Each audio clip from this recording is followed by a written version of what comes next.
Assalamualaikum warahmatullahi wabarakatuh. Alhamdulillah rabbil alamin, hamdan katsiran tayyiban mubarakan fih, kama yuhibbu rabbuna wa yardah.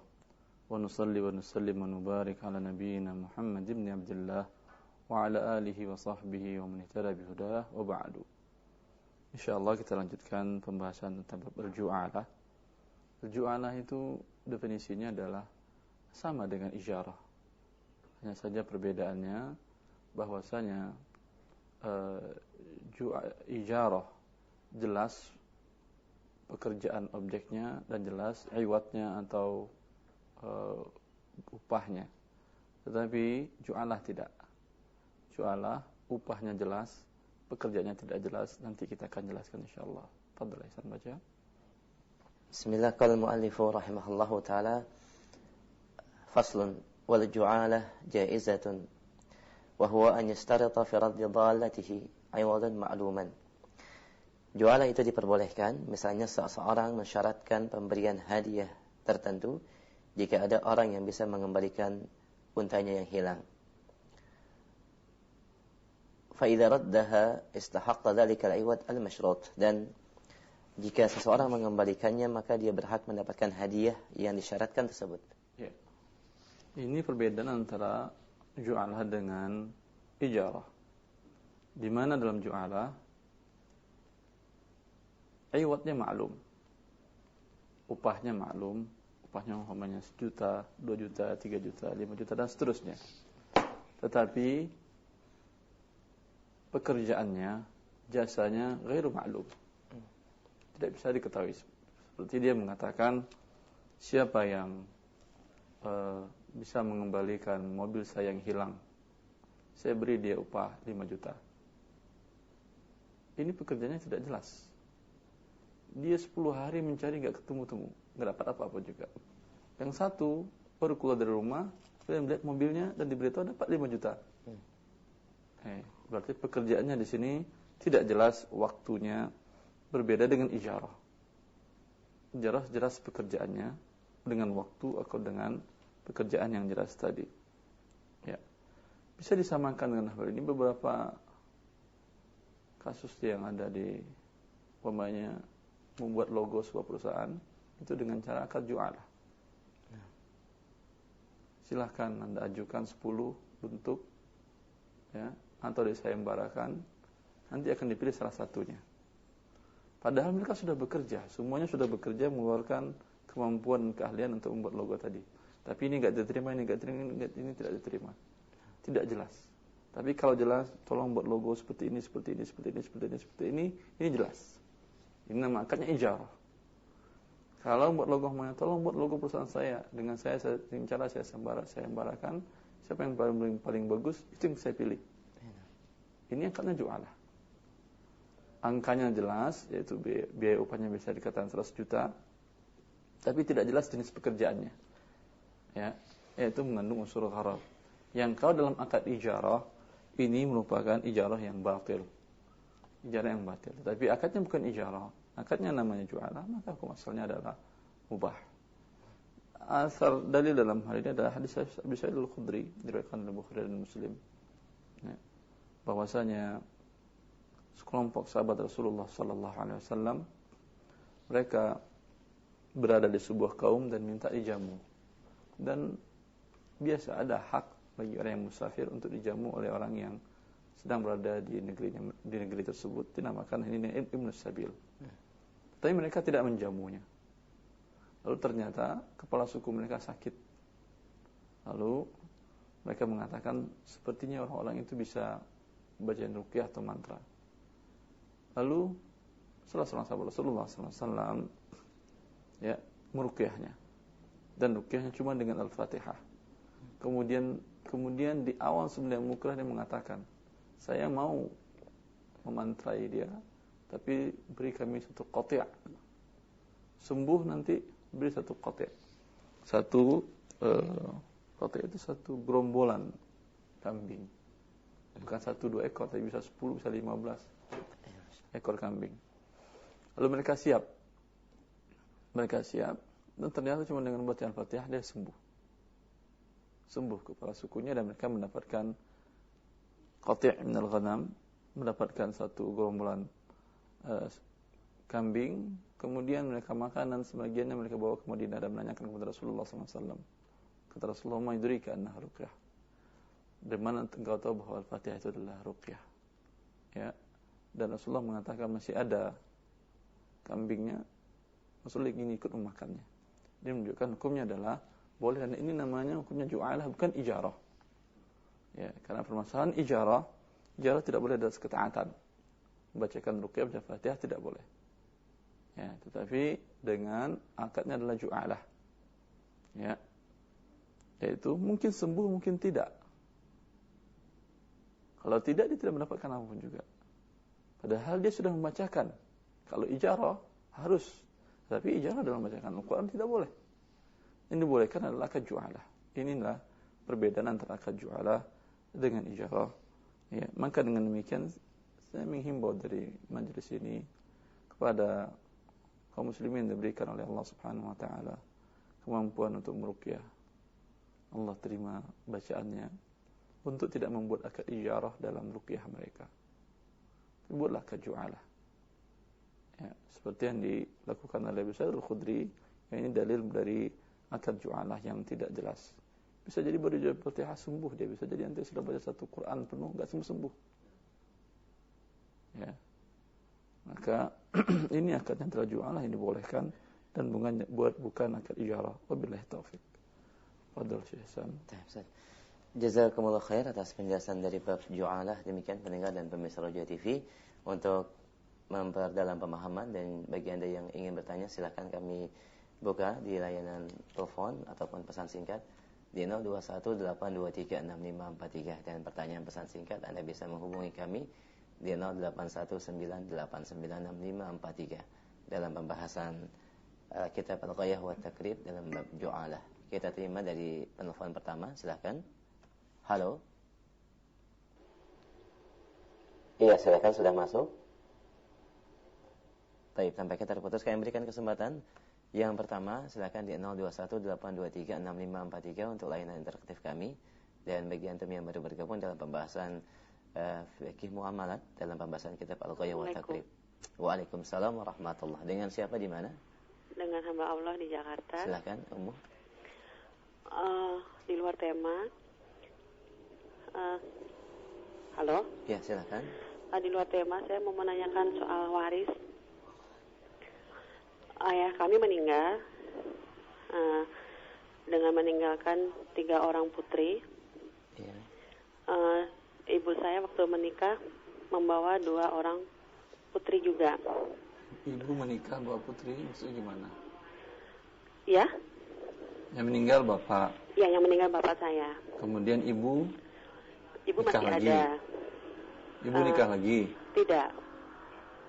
Kemudian ketika akan menjual rumah, membagi waris, ibu saya meminta semua harta ayah kami untuk dibagi rata dengan anak yang bawaan ibu dan anak dengan bawaan kami. Ibu itu artinya apa? Anak dari suami selain bapak? Iya, lain bapak. Jadi ibu kami mengambil inisiatif sendiri untuk menjual itu rumah karena merasa harta rumah itu punya ibu kami sendiri. Punya apa? Ibu kami? Iya. Punya ibu. Jadi ibu ingin membagi dengan rata semua dengan anak bawaan satu ibu dengan kami. Ini rumah milik ayah? Iya, rumah milik ayah. Ibu kami tidak bekerja. Terus? Tapi ibu kami merasa itu harta punya ibu kami sendiri. Iya. Jadi ketika kami sampaikan sesuai dengan syariat, orang tua kami nggak mau. Terus? Jadi sebenarnya seperti apa ini penyelesaiannya, Ustaz? Iya. Itu saja, Ummu. Iya, itu yang Ada yang saya. mau ditanyakan, Ustaz? Cukup. Barakallahu fiik, Baik. Ustaz. Baik, barakallah. Nah, jazakallah khair ya. Iya, Ibu. Dalam pembagian waris, bila seseorang wafat, maka Allah telah mewasiatkan yusikumullahu fi auladikum. Allah mewasiatkan cara pembagian yang jelas. Bila dia mempunyai anak laki dan perempuan, lidzakari mislu hazil unsayaini, bagi laki-laki 2 bagian, bagi perempuan 1 bagian. Di sini tidak ada anak laki-laki, yang ada hanyalah anak perempuan sebanyak 3 orang. Maka untuk mereka 2/3 dari keseluruhan harta. Dan untuk si ibu atau istri dari bapak hanyalah 1/8. Allah mengatakan, "Fa in kana lahu waladun falahunna thumun." Jika yang wafat, si suami yang wafat ini memiliki anak, maka si istri cuma mendapatkan 1/8. Maka wallahu ta'ala alam, dalam kasus ini dibagi 24 hartanya, 16/24 milik 3 orang anak perempuan dibagi rata, kemudian 3/24 milik si ibu atau istri tadi. Sisanya 5 ini diberikan kepada yang terdekat dari keluarga si bapak. Andai bapak dari bapak masih hidup, untuk dia. Karena anak laki-laki tidak ada. Kalau tidak ada, maka untuk saudara bapak yang laki-laki dengan saudara perempuannya dibagi dengan 1/2. Ya, itu paman dari si anak ini. Dan haram bagi seorang ibu, sebagai seorang istri umpamanya dalam hal ini, untuk menguasai semua harta. Karena Allah telah menjelaskan, yusikumullah, kata Allah, fa in kunna nisaan faqasnataini falahunna thulutsa ma tarak. Kata Allah, jika anak perempuan itu 2 orang atau lebih, untuk dia 2/3 harta. Lalu untuk istri hanya Allah mengatakan fa in kana lahu walad falahunna thumun. Untuk istri yang ada suami memiliki anak hanya 1/8. 1/8, kemudian ini menguasai seluruhnya. Ini subhanallah, zalim banget orang ini. Ya. Ini adalah orang yang terzalim. Ada hak anak 2/3 keseluruhan harta, jauh lebih banyak daripada haknya dia, kemudian dia menguasai seluruhnya. Ya. Ingatkan akan firman Allah Jalla fi'ula. Karena Allah telah menentukan pembagian yang jelas, kemudian ingin dibatalkan oleh seseorang, dikuasainya seluruhnya, maka bagi dia siksaan Allah di dunia dan di akhirat. Biasanya orang-orang yang menzalimi, orang-orang yang lemah dalam pembagian harta, dalam pembagian warisan, Allah tunjukkan siksaannya di dunia sebelum di akhirat. Sampaikan kepada ibu tadi bahwa hak dia hanya 1/8 dari harta si bapak yang meninggal. Wabillahi taufiq. Dan sebagai tambahan untuk anaknya berarti ada 5 putri dari 2/3 itu berarti dibagi 5 semua. 3 tadi putri 3 orang. 3 putri dari bapak dan bawaan dari bawaan suami sebelumnya si 2 putri. Bawaan ibu tidak. Tidak, taib. Karena ini maksudnya yang wafat kan si bapak. Nah. Yang anaknya dia 3 orang. Nah. Yang 2 lagi anak dari suami yang lain. Maka bukan anak dia. 1 sen pun gak dapat dia dari warisan. Masya Allah. Kalau bapak dari 2 anaknya yang meninggal, dia yang dapat, yang 3 anak ini gak dapat. Nah, saya. Baik, Masya Allah, demikian. Jazakallah khair. Dan demikian ibu dan yang bertanya terkait dengan pembahasan warisan. Jazakallah khair. Semoga ini menjadi lebih jelas. Kita berikan kesempatan berikutnya via telepon. Silakan. Halo. Assalamualaikum. Waalaikumsalam warahmatullah. Dengan siapa di mana? Dengan Ibu Salmina Binong. Di Cibinong? Iya. Silakan Ibu Salmina. Pak Ustaz, nanyain tahukah pemilik toko yang penyewanya tuh? Mohon maaf, Ibu terputus-putus. Bisa bergeser sedikit mungkin untuk mencari sinyal yang lebih baik. Diulang kembali. Oke, Pak. Begini, Pak. Tahukah pemilik ruko yang telah pemilik ruko ya, menyewakan rukonya pada penyewa. Nah, ternyata penyewa itu selain menjual sembako, dia menjual juga rokok. Nah, yang ditanyakan tahukah pemilik ruko itu, Pak Ustadz? Dan kalau tahu gimana gitu, Pak Ustadz? Mohon jawabannya, Pak Ustadz. Makasih. Assalamualaikum warahmatullahi wabarakatuh. Assalamualaikum warahmatullahi wabarakatuh. Jazakallah khair, Ibu Salmina. Ya, pertanyaan jelas. Seorang pemilik ruko menyewakan rukonya kepada seseorang. Kemudian ruko tersebut ternyata dijual yang halal, juga yang haram juga dijual, seperti jual beli rokok. Bagaimana hukum dari pemilik toko tadi? Seharusnya pemilik ruko dari awal mensyaratkan hanya boleh Anda gunakan di sini yang halal saja. Anda jual yang haram, batal akadnya, maka otomatis uang Anda tidak kembali. Artinya dibuat dalam akta sewa menyewa, akta sewa menyewanya bahwa tidak boleh diperjualbelikan barang yang haram. Contohnya umpamanya ganja, rokok, minuman keras dan yang lain yang haram. Bila kemudian dia langgar dan ternyata dia jual juga maka silahkan angkat kaki. Artinya Anda melanggar perjanjian baru dibayar cash, bayar cash 1 tahun. 3 bulan ya di awal-awal tidak ada. 3 bulan ketiga masuk dijual barang yang haram ini, maka hak dari si pemilik toko untuk mengusirnya dan tidak mengembalikan uangnya karena batal akadnya. Ya, di mana dia melakukan penjualan yang haram. Ya. Andai tidak dibuat dari awal, otomatis juga batal. Cuman Anda tidak punya pegangan kekuatan hukum untuk mengusirnya, hanya itu saja, tetapi batal akadnya karena dia menjual barang yang haram. Itu wabillahi taufiq. Jazakallahu khair, demikian Ibu Salmina, semoga bisa difahami. Barakallahu fiik. Kita berikan kesempatan yang ketiga, silakan via telepon. Halo. Baik, di line telepon 0218236543 bagi Anda yang baru bergabung dalam pembahasan kita fikih al-ghayyah wa taqlid dalam bab muamalat, silakan. Halo. Iya, Bapak sudah masuk, silakan. Halo. Halo, Assalamualaikum. Waalaikumsalam warahmatullahi. Dengan siapa di mana?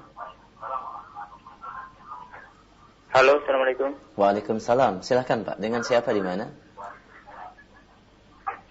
Dengan Arianto di Pindrang. Iya, silakan Arianto. Fadhal, silakan. Saya mau bertanya, Ustaz. Assalamualaikum, Ustaz. Assalamualaikum warahmatullahi wabarakatuh. Saya mengerjakan sawah, sebidang sawah dengan akad musyara'ah. Dan dengan itu yang saya mau tanyakan, Ustaz, apakah dengan saya mengerjakan sawah ini, saya juga pendapatannya riba karena sawah itu sawah yang digadaikan seseorang kepada yang punya sawah itu, Ustaz. Bagaimana? Ya. Anda tahu Pak Rianto? Tahu bahwa sawah itu sawah gadai? Baik. Ya. Baik Pak Rianto, ditunggu jawabannya. Jazakallah khair. Nah, barakallahu fiik. Silakan. Allah barik. Bila seseorang memberikan pinjaman uang kepada pihak yang lain, kemudian dia minta barang jaminan. Kemungkinan barang jaminan adalah sawah seperti yang dalam kasus Pak Rianto ini. Jadikan barang jaminannya. Dan kemudian barang jaminan ini digunakan oleh si pemberi pinjaman. Maka ini adalah murni riba. Karena si pemberi pinjaman ini ada Rasulullah SAW. La yughlaqur rahnu min sahibihi lahu ghunmuhu wa alayhi ghurmuhu. Kata Rasulullah SAW, hak dari seluruh barang gadai itu milik orang yang menggadaikan itu minjam uang Anda. Bila digunakan oleh yang memberikan pinjaman, dalam hal ini yang menerima gadai, 1 sen pun tidak diberikannya kepada pemberi kepada penerima pinjaman, maka didapat manfaat dari hal ini, yaitu dalam bentuk pengelolaan tanpa memberikan apapun juga kepada yang menerima pinjaman dia. Maka ini adalah riba. Ya. Bila Pak Arianto mengetahuinya, ya, dia mendapatkan gadai dengan cara riba tadi, ya, maka Anda haram untuk melakukannya. Karena dengan adanya Anda ribanya berlaku. Artinya kalau tidak Anda kelola tidak akan terjadi riba. Tapi karena Anda muzara'ah dengan dia terjadilah riba. Maka Anda adalah pelaku riba yang diharamkan oleh Allah Subhanahu wa taala. Tinggal solusinya sampaikan kepada yang memberikan pinjaman tadi, ini akadnya riba. Sebaiknya dan harus dan wajib Anda rubah akadnya menjadi akad sewa menyewa. Apa artinya? Biasanya berapa sewa tanah, sewa sawah untuk 1 kali panen? Anggap umpamanya sekitar 5 juta. Dia berhutang kepada Anda berapa tadi? Anda umpamanya adalah 10 juta. Ya udah. Berarti ketika nanti dia mengembalikan cuma 5 lagi dia kembalikan. Karena 5 sudah dibayar dalam bentuk tanah disewa oleh Anda selama 1 kali panen. Dan kiaskanlah seterusnya. Wabillahi taufiq. Jazakallah khair, demikian Bapak Rianto, barakallahu fiik. Dan kita berikan kesempatan kembali via telepon di 0218236543. Silakan. Halo. Halo, Assalamualaikum. Waalaikumsalam warahmatullahi. Dengan siapa di mana? Saya Rura di Cibubur. Silakan Ibu. Assalamualaikum Pak Ustadz. Assalamualaikum. Begini, ketika saya SMP, orang tua saya bercerai. Kemudian mereka sepakat membagi harta kekayaan menjadi 3. Saya, ibu saya, dan ayah. Kebetulan saya anak satu-satunya. Ketika harta tersebut 2/3-nya adalah sebuah rumah. Kami sepakat bahwa rumah tersebut menjadi bagian saya dan ayah saya. Ketika saya besar, Ustadz, saya mengetahui bahwa ternyata saya anak di luar nikah. Yang artinya terus saya tidak mempunyai hak waris dari ayah. Terus. Nah, ketika saya besar itu, ayah berjanji kepada ibu saya bahwa rumah tersebut untuk saya. Sedangkan sekarang saya menyadari bahwa saya tidak memiliki hak waris dari ayah saya. Iya. Nah, bagaimana sebaiknya saya mempergunakan rumah tersebut, Ustaz? Apa saya harus kembalikan kepada ayah saya atau bagaimana? Terima kasih Ustaz jawabannya. Assalamualaikum. Assalamualaikum. Allah barik fiik. Ya. Pertanyaannya bagus. Memang waris tidak dapat ya. Tapi sekarang kan bukan waris. Hibah. Yaitu si ayah membagi hartanya menjadi 3. Yaitu untuk bekas istrinya sekian, untuk dia dan anak-anak yang angkat atau asuh ini sekian. Ya, karena bukan anak yang syar'i. Ini hibah. Jangankan kepada anak yang dipelihara dari kecil, kepada orang lain pun hibah boleh. Namanya seseorang bercerai dengan istrinya, dia tidak punya anak. Lalu dia katakan, ini kita bagi 3, sepertiga untuk saya, sepertiga untuk kamu, sepertiga lagi untuk yang bantu-bantu kita, namanya pembantu atau sopir, atau ada tetangga atau siapa, boleh. Ini bukan waris akadnya, tapi akadnya adalah hibah. Waris adalah memang yang anak perempuan tadi tidak dapat waris karena dia bukan anak dari bapak tersebut, tetapi ini bukan waris. Hibah dengan diterimanya oleh anak ini maka menjadi lazim. Menjadi lazim dengan cara bapak mengatakan, ini rumah kamu, silakan tempatin. Tapi kalau sekarang dia masih menjadi bagi 2, ya, masih bagi 2, maka kalau ingin sampaikan kepada bapaknya, ini menjadi hibah dengan syarat bapak keluar dulu dari sini. Atau kita jual setengah buat saya, setengah buat bapak. Atau saham bapak jual ke saya, atau saya jual saham saya kepada orang lain. Karena kalau bapak ini tidak keluar dari rumah ini selama-lamanya, ya, tetap dia di situ sampai dia wafat, maka si perempuan ini nggak dapat apapun juga. Karena sekarang menjadi waris. Hibahnya belum menjadi lazim karena belum diterima oleh perempuan ini. Jelas? Walaupun dengan perkataan. Begini saya maksud dengan qabad, setelah terima hibah, umpamanya ini saya hibahkan, silakan ambil. Antum ambil, ini namanya qabad. Tapi dia menghibahkan rumah, setengah dari rumah ini milik anak perempuan ini. Dan belum setelah terima karena si bapak tinggal di situ. Kecuali si bapak angkat kaki dari situ, ya udah, kamu ambil setengahnya atau dipotek, dia dipartisi begitu, setengah milik kamu, setengah milik saya. Ini jadi serah terima. Atau dijual, si anak beli saham si bapak, si perempuan ini beli saham si laki-laki ini, atau laki-laki ini beli saham si perempuan ini, atau perempuan ini menjual sahamnya ke yang lain. Tapi bila tidak terjadi ini, berarti serah terima sudah, kan? Bila tidak terjadi ini sampai si laki-laki wafat, maka si perempuan tidak mendapatkan apapun juga. Karena ketika dia wafat, yang berbeda sama yang bekas istrinya tadi. Terimanya selesai sudah. Yang 2 ini karena mereka masih bersyirikat, belum serah terima. Tapi kalau sudah serah terima, baik umpamanya bitakhliyah, dengan cara bapak mengusulkan, ya udah, setengah ini kamu ambil, kita buatkan aktanya. Ya, dengan ada aktanya sudah jelas bahwa diterima dia, maka ketika si laki-laki wafat, si perempuan ini tetap mendapatkan hak dia 1/2, tapi bukan sebagai waris. Yang 1/2 rumah tadi lagi dibagi kepada adik waris si bapak. Istrinya berarti sudah tercerai, nggak dapat. Kemudian dia tinggal punya anak, bagi kepada orang tuanya kalau ada. Kalau tidak, dibagikan kepada saudara-saudari dari si yang laki-laki ini. Wabillahi taufiq. Jazakallahu khair. Demikian umum yang bertanya, semoga bisa difahami. Barakallahu fiik. Kita berikan kesempatan kembali via telepon sebelum kami angkat dari pesan singkat. Ya, halo. Silakan. Assalamualaikum warahmatullahi wabarakatuh. Waalaikumsalam warahmatullahi wabarakatuh. Dengan siapa, Umu di mana? Dari Dina di Kalimantan Selatan. Silakan Ibu Dina. Iya, keluarga saya kan orang tua saya kedatangan keluarga yang lain yang membutuhkan uang 10 juta. Dia menawarkan kebunnya yang bisa kami manfaatkan selama beliau belum bisa membayar hutang tersebut kepada kami. Dan hal itu sudah berlangsung selama 3 tahun lebih. Bagaimana pandangan Islam tentang hal ini? Apakah uang yang kami dapat dari kebun yang kami manfaatkan dari orang yang menggadaikan tersebut halal atau tidak? Baik. Itu saja Iya. Bu Dina. Iya. Cukup, Ustaz? Jazakallah khair, Bu Dina. Jazakallah khair Bu Dina. Silakan, Iya. Ustaz. Ini sama dengan pertanyaan sebelumnya, memanfaatkan barang gadai. Maka hasil dari kebun tersebut riba. Bagi keluarga ibu yang bertanya ini adalah riba. Bagaimana solusinya? Seperti yang saya katakan tadi, yaitu potong hutang dia. Jadi dikatakan kebun dan seluruh hasilnya jadi milik keluarga yang memberikan pinjaman selagi si keluarga yang meminjam belum mampu mengembalikan. Maka sekarang potong.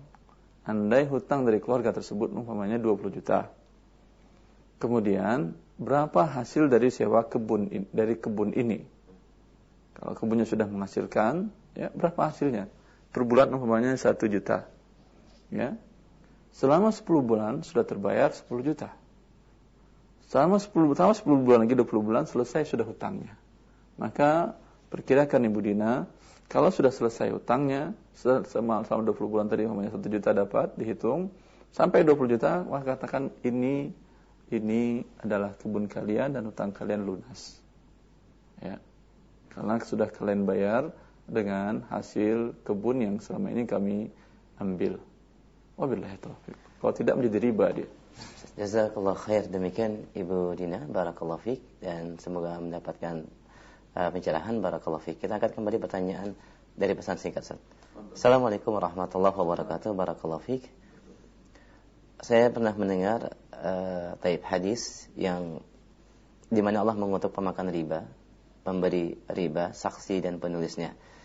Yang menjadi pertanyaan, apakah pekerjaan saya yang membuat perjanjian kredit pada bank termasuk dalam hadis tersebut? Dari Ummu, pendengar kita di Jakarta. Ya. Apakah yang membuat akta perjanjian antara nasabah dengan bank dan perjanjiannya perjanjian riba, di mana di sana ada denda keterlambatan, ada bunga yang harus dibayarin dari besarnya pinjaman, ya, maka inilah dia yang riba yang dikatakan Rasulullah SAW. La'ana Rasulullah akil riba wa mukilahu wa katibahu wa syahidaihum sawa. Yaitu Rasulullah mengutuk pemakan riba, pemberi makan riba, yang menulis di sini adalah notaris, menulis perjanjian riba tersebut. Wa syahidai, dan saksinya. Saksinya biasanya sering terjadi dalam penjualan rumah, lalu si pembeli menggunakan jasa kredit dari bank. Ini sering si penjual ini diminta untuk menjadi saksi, menandatangani surat-surat, ya. Ini adalah saksinya, dan Rasulullah mengatakan hum sawa, mereka sama semuanya terkutuk, dijauhkan rahmat dari Allah Jalla fi'ula. Maka pekerjaan notaris itu pekerjaan yang bagus, karena dalam bahasa Arab namanya katibu adl. Ya. Allah mengatakan dalam Al-Quran, fa illam tajidu katiba, profesi yang dalam Al-Quran profesi notaris. Bila kalian tidak menemukan katiban yang menulis akad kalian, itu notaris. Sampai sekarang di Arab namanya katibu adl. Tidak kalian temukan seorang yang mencatat akad di perjanjian kalian, farihan maqbudah, ambil barang gadaian yang diterima. Ini pekerjaan yang besar manfaatnya bagi manusia dan pekerjaan yang halal. Tapi bila digunakan untuk mencatat hal yang haram, itu riba, maka Anda bukan katibu adl, bukan penulis keadilan, tapi penulis dosa. Penulis dosa riba dan mendapatkan dosa yang sama dengan mereka. Semoga orang-orang yang diberikan oleh Allah kemampuan dalam bidang ini bertaubat dan meninggalkan ini, dan menyatakan kepada mereka, sekarang saya tidak mau menulis transaksi Anda yang haram, yang riba, selain itu saya tulis. Wabillahi taufiq.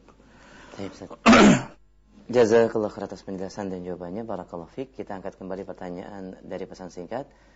Assalamualaikum warahmatullahi wabarakatuh. Saya karyawan swasta dan apabila datang gajian melalui transfer ke bank konvensional, ya, Kemudian sebagian saya ambil untuk kebutuhan sehari-hari, sisanya disimpan di bank tersebut. Dan maksud disimpan adalah untuk tabungan saja, tidak untuk mencari bunganya. Apakah hal ini diperbolehkan, Ustaz? Ya, membuka rekening di bank konvensional hukumnya adalah haram, hukumnya adalah riba, karena ketika Anda membuka ada klausul yang menyatakan, yang Anda tanda tangan dan Anda setujui bahwa pihak bank akan memberikan bunga sekian persen kepada si pemegang akun atau pemegang rekening tersebut. Maka akad ini adalah akad riba. Kenapa riba? Karena akad dari si yang menabung, membuka rekening adalah akadnya akad qard, memberikan pinjaman, di mana dia memberikan pinjaman kepada bank, yaitu bank bisa menggunakan uang ini, kemudian bank menjamin akan mengembalikan uangnya penuh. Inilah namanya qard, akhdhu syai'in wa raddu badalihi, mengambil uang kemudian diberikan gantinya, bukan barangnya yang itu. Maka tidak benar sebagian lembaga keuangan syariah yang menamakan akad tabungan mereka dengan wadi'ah. Karena wadi'ah adalah titipan. Titipan tidak boleh gugat. Kalau saya nitip uang kepada Anda, Ihsan, saya catat nomor seri semuanya. Nanti setelah 1 bulan saya ambil nomor serinya sama, kan? Itu titipan, betul. Itu betul wadi'ah syar'iyyah. Tetapi ketika saya berikan kepada saya Ihsan, kemudian nanti Anda berikan pecahannya berbeda, nomor seri tentu pasti berbeda lagi, ya. Maka ini yang terjadi bukan titipan, angkanya qard. Anda ambil barangnya, kemudian Anda gunakan dan Anda berikan gantinya. Akhdhu syai'in wa raddu badalihi. Qard boleh dengan syarat tanpa ada pertambahan. Tetapi dalam berbagai keuangan syariah ada namanya bagi hasil, ada namanya bonus segala macam. Ini adalah riba bonusnya. Maka minta untuk dihilangkan semua bonus, semua hadiah, semua bagi hasilnya hanya dinolkan sehingga akadnya betul-betul qard dan tidak bertambah. Dengan demikian menjadi halal.